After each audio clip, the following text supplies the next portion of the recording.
was in for 2 years. I came into the boot camp, as I recall, and met Tom and Dave Kerrigan the first day I was there, and went through all the testing, I suppose, as my memory recalls, and I was scheduled for aviation electronics school, and I was already designated to do that.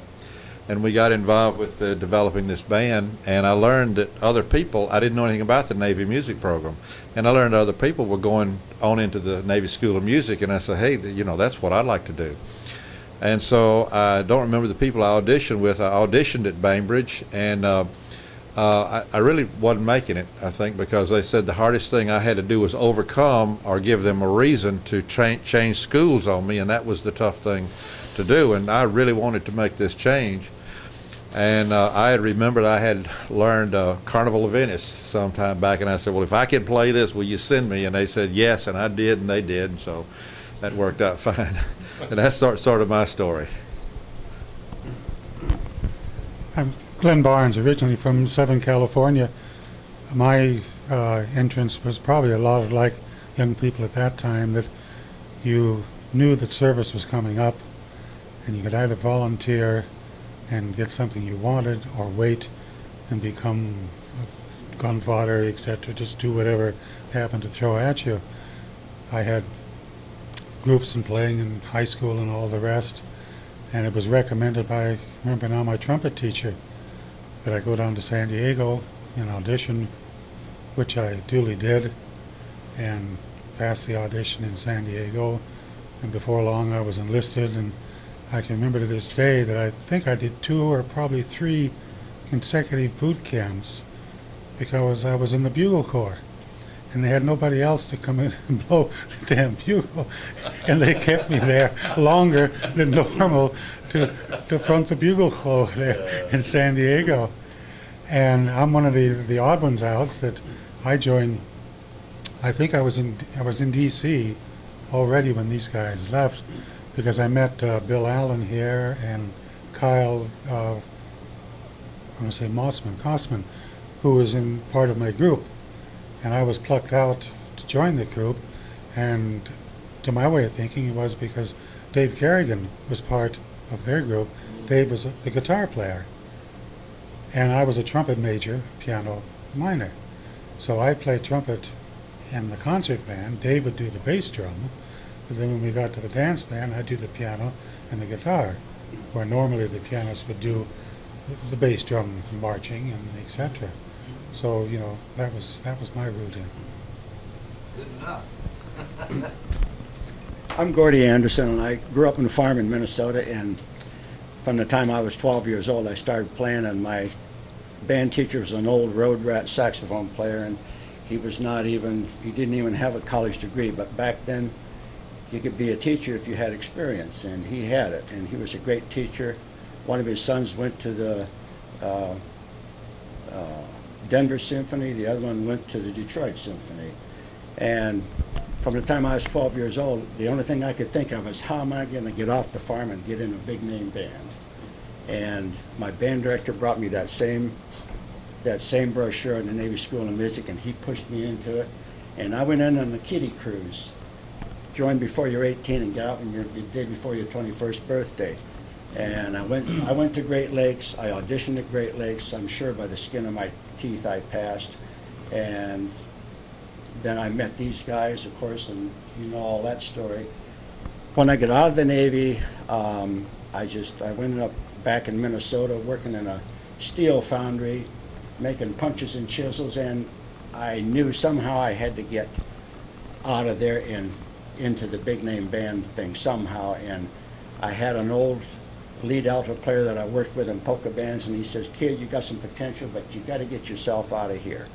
He says, I'm gonna give you a bunch of addresses, and you write some letters." And he gave me a bunch of addresses, the Glenn Miller Orchestra, the Tommy Dorsey Orchestra, and I wrote them all letters, and the only one that answered me back was the Dorsey Band. And the manager says, "We're going to need a fourth tenor player for 6 weeks. The guy wants some time off." He says, "If you can come out and audition with us someplace, we might be able to use you." And he sent me an itinerary. The closest place that we're going to be was Flint, Michigan. I put my tenor and flute and clarinet in my big tray pack case and a suitcase. I had about 15 bucks in my pocket. I hitchhiked to Milwaukee, took the boat across the river, hitchhiked to Flint, played one set with them, hitchhiked back. They called me about a month later and says, could you join us in Wall Lake, Michigan? And I did, and when the 6 weeks was up, I was going to be off the band again. And the baritone player left at that time, and Warren Covington, who was the leader, a great trombone player, and gave me my start. Warren says, would you like to stay on the band and play baritone? I said, well, I'd love to, but I don't have a baritone. And he said, well, we're going into New York next week, and you go down to Links and Long, and you see Jack Links, and I'll call him, and he'll pick you out a baritone, bass, clarinet, and you can pay me back 10 bucks a week. And I did, and Warren gave me my start, and fortunately I was able to go from there to the Glenn Miller Orchestra with Ray McKinley. My first night on the Glenn Miller Orchestra was playing for John F. Kennedy's inauguration. And then my wife and I, we got married while I was on the band. I ended up doing 1 year with Fred Waring and the Pennsylvanians. And then we went to Vegas, was the intent, and we stayed in Vegas for about 2 hours. It was Cinco de Mayo, about 115 degrees, and the sand was blowing around, and we stayed about 2 hours and looked at each other and said, what are we doing here?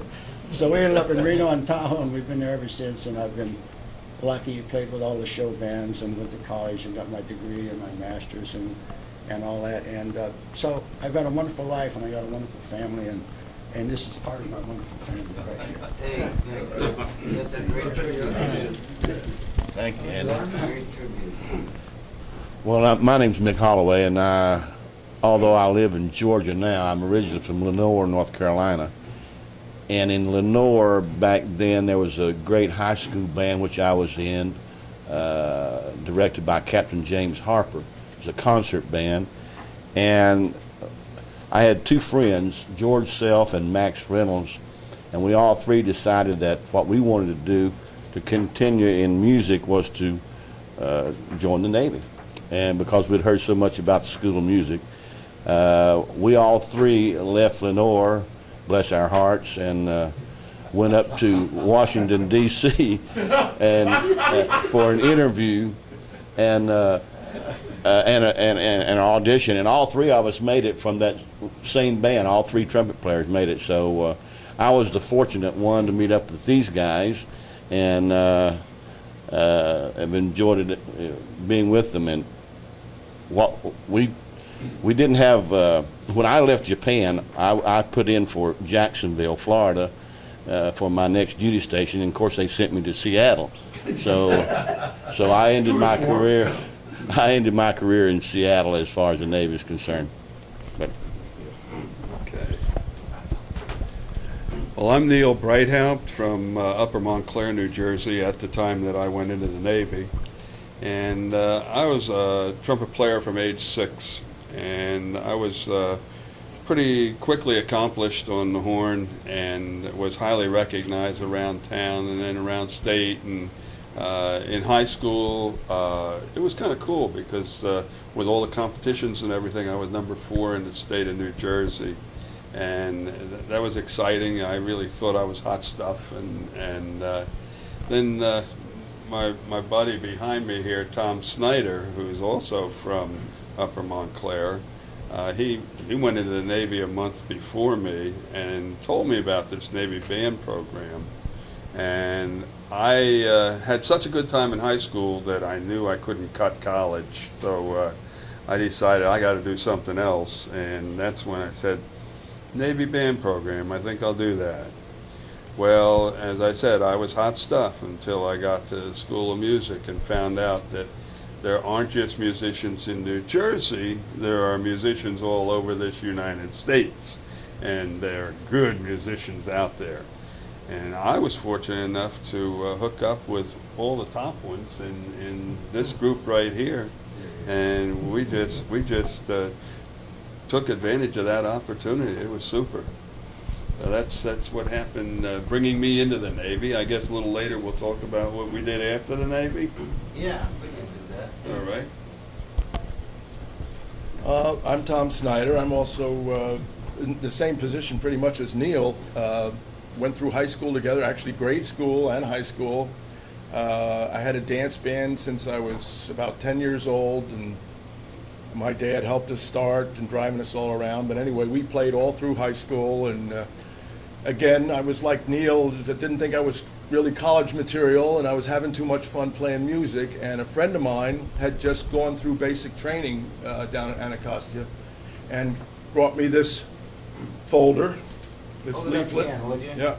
Mike can get it some of Have a it. musical career in the United States Navy, Yeah. is its title. Yeah. And, Hold it there a minute. oh, okay. And that's Okay, what now piqued got my it. interest. Got it. And so right after graduation, I went down, like everybody else, and auditioned down at the school and was fortunate enough to pass, and the rest is history. Joined up with these guys and had a fabulous, fabulous time. We had so much fun through all our gigs and everything down in Washington and Jamestown. And then Japan. After the service, I got out. I still wanted to play, but as time went on, I had to make some money, and I wasn't getting any really big paying gigs, so it was mostly club dates and things around town, pick up work here and there. So I decided to get a real job, and which I did. And Neil and I played with a combo. I played with Neil's little club date band for many, many years until we hung him up in 1986, and retired from my regular job a couple of years ago. And happy just listening and getting together with our guys here.